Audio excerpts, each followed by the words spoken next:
Alors, dernier point que je souhaitais aborder devant vous, et je dois aller très très vite parce que j'ai pris un engagement à l'égard de Mme Milquet, demande de gratuité et égalité de financement.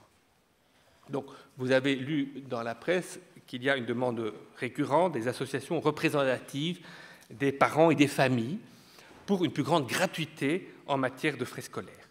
Alors, j'ai envie de dire, même si ces frais scolaires les frais proprement scolaires sont limités, cette demande des associations de parents, de la Ligue des familles, cette demande est recevable, mais à condition que l'autorité publique assure une plus grande égalité de financement entre les différents établissements.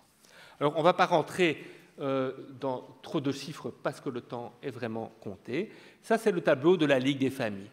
Donc, vous avez la première colonne qui est consacrée à l'enseignement primaire et la deuxième à l'enseignement maternel. Et vous avez trois grandes catégories de frais.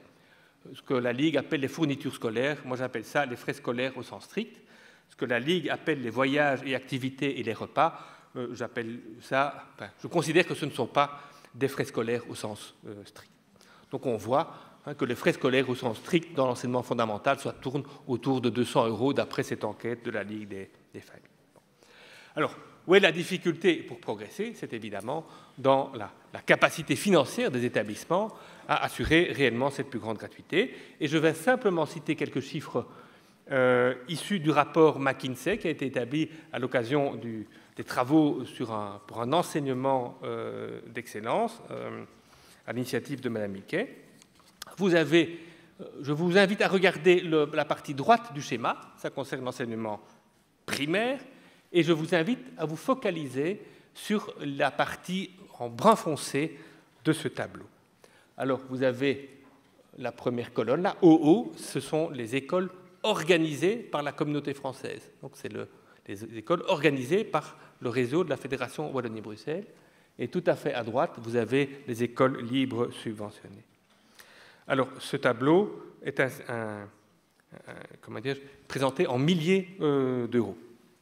Eh bien, vous voyez que la Fédération Wallonie-Bruxelles, pour les frais de fonctionnement, donc en brun foncé, ce sont simplement les frais de fonctionnement, pour les frais de fonctionnement, consacre 1 200 € par élève et par an pour les élèves de son propre réseau et 600 € par élève et par an pour les élèves de l'enseignement libre subventionné. À ce tableau vient s'ajouter en mauve l'intervention surtout des communes dans l'enseignement fondamental de l'ordre de 900 € par élève et par an. On peut avoir le même type de schéma dans l'enseignement secondaire. Vous voyez, première colonne, 1 800 €. Ça concerne les frais de fonctionnement pour les écoles organisées par la communauté française et 900 € celles pour l'enseignement libre subventionné. Et en mauve, vous avez ce que les provinces ajoutent pour le financement de leurs propres écoles. Alors, tout ceci, ce sont des données factuelles, enfin, il faut les prendre pour ce qu'elles sont. Il faut aussi se rappeler que nous ne venons pas de nulle part. Donc la situation avant 2001 était encore beaucoup plus défavorable que celle-là pour l'enseignement catholique. Donc il y a eu un premier progrès en matière d'égalité de traitement qui a été réalisé à la faveur des accords de la Saint-Boniface. Et je veux, devant vous et devant elle, ne pas oublier ce que nous devons à Joëlle Milquet dans le traitement de cette question-là, à cette époque-là. Voilà.